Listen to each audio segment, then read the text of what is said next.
प्रिय दर्शकों, मैं संस्कार शर्मा और मेरे सहपाठी दीपेश मंगनानी और आर्यन पूसवानी एक कहानी प्रस्तुत करने जा रहे हैं, नेताजी का चश्मा। लेखक परिचय। प्रस्तुत पाठ के लेखक स्वयं प्रकाश हैं। स्वयं प्रकाश का जन्म सन 1947 में इंदौर मध्य प्रदेश में हुआ। मैकेनिकल इंजीनियरिंग की पढ़ाई करके एक औद्योगिक प्रतिष्ठान में नौकरी करने वाले स्वयं प्रकाश का बचपन और नौकरी का एक बड़ा हिस्सा राजस्थान में बीता। फिलहाल स्वैच्छिक सेवानिवृत्ति के बाद वे भोपाल में रहते हैं और वसुधा पत्रिका के संपादन से जुड़े हैं।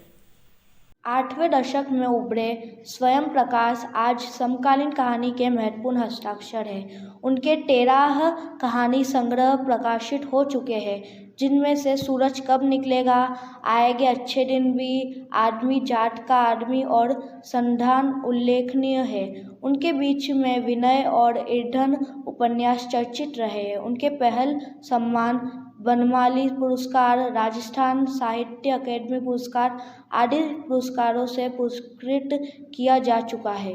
मध्यम वर्गीय जीवन के कुशल चितेरे स्वयं प्रकाश की कहानियों में वर्ग शोषण के विरुद्ध चेतना है, तो हमारे सामाजिक जीवन में जाति, संप्रदाय और लिंग के आधार पर हो रहे भेदभाव के खिलाफ प्रतिकार का स्वर भी है।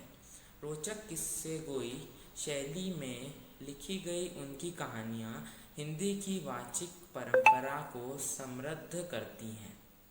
कुछ इस प्रकार से है कि हालदार साहब को हर 15वें दिन कंपनी के काम से एक छोटे से कस्बे से निकलना पड़ता था। उस कस्बे में एक लड़कों का स्कूल, एक लड़कियों का स्कूल, एक समिति का कारखाना, 2 अपने सिनेमा तथा एक नगरपालिका थी। नगरपालिका थी तो कुछ न कुछ काम करती ही रहती थी। कभी सड़कें पक्की करवाना का काम, तो कभी शौचालय, तो कभी कवि सम्मेलन करवा दिया।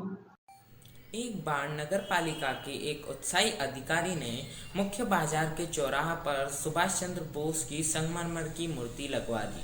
चूंकि बजट अधिक नहीं था, इसलिए मूर्ति बनाने का काम कस्बे के एक ड्राइंग मास्टर को दे दिया जाता है। मूर्ति सुंदर बनी थी, लेकिन उसमें एक कमी थी। नेताजी की आंखों में चश्मा नहीं था। किसी ने मूर्ति को रियल का चश्मा पहना दिया। जब हालदार साहब आए तो वे देखकर बोले, वाह भाई, क्या आइडिया है, मूर्ति पत्थर की और चश्मा रियल का।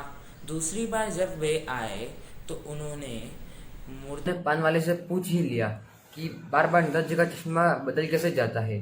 पान वाले ने बताया, यह काम कैप्टन चश्मे वाला करता है। हालदार तुरंत समझ गए कि बिना चश्मे वाली मूर्ति उसको अच्छी नहीं लगती होगी, इसलिए वह अपनी ओर से चश्मा लगा देता होगा। जब कोई ग्राहक वैसे ही फ्रेम वाले चश्मे की मांग करता होगा तो वह उतार कर दे देता होगा और उसकी जगह नया फ्रेम वाला चश्मा लगा देता होगा। हालदार साहब ने पान वाले से यह पूछा कि कैप्टन चश्मे वाला नेताजी का साथी है क्या, या आज़ाद हिंद फौज का एक भूतपूर्व सिपाही। पान वाला बोला कि वह लंगड़ा क्या फौज में जाएगा, वह पागल है पागल। हालदार साहब को एक देशभक्त की इस तरह से मजाक उड़ाना अच्छा नहीं लगा। जब उन्होंने कैप्टन को देखा तो उनको बड़ा आश्चर्य हुआ, क्योंकि कैप्टन एक बूढ़ा मरियल तथा लंगड़ा सा आदमी था। उसके सिर पर गांधी टोपी और गोल चश्मा था। वह एक हाथ में छोटी सी संदूक और दूसरे हाथ में चश्मे वाला बांस लिया करता था। 2 साल के भीतर हालदार साहब ने नेताजी की मूर्ति पर कई चश्मे बदलते हुए देखे। एक बार जब हालदार साहब पुनः कस्बे से गुजरे तो उनको मूर्ति पर किसी प्रकार का चश्मा नहीं दिखाई दिया। कारण पूछने पर पान वाले ने बताया कि कैप्टन मर चुका है, जिसका उन्हें बहुत दुख हुआ। 15 दिन बाद जब वे कस्बे से गुजरे तो उन्होंने ड्राइवर से कहा, पान कहीं आगे खा लेंगे, मूर्ति की ओर भी नहीं देखेंगे। तो आदत से मजबूर चौराहे पर आते ही उनकी आंखें मूर्ति की ओर उठ जाती है। वे गाड़ी से उतरकर मूर्ति की ओर सावधानी से खड़े हो जाते हैं। मूर्ति पर बच्चों द्वारा बना एक सरकंडे का छोटा सा चश्मा लगा हुआ था। सरकंडे का चश्मा देखकर उनकी आंखें नम हो जाती है और वे भावुक हो जाते हैं।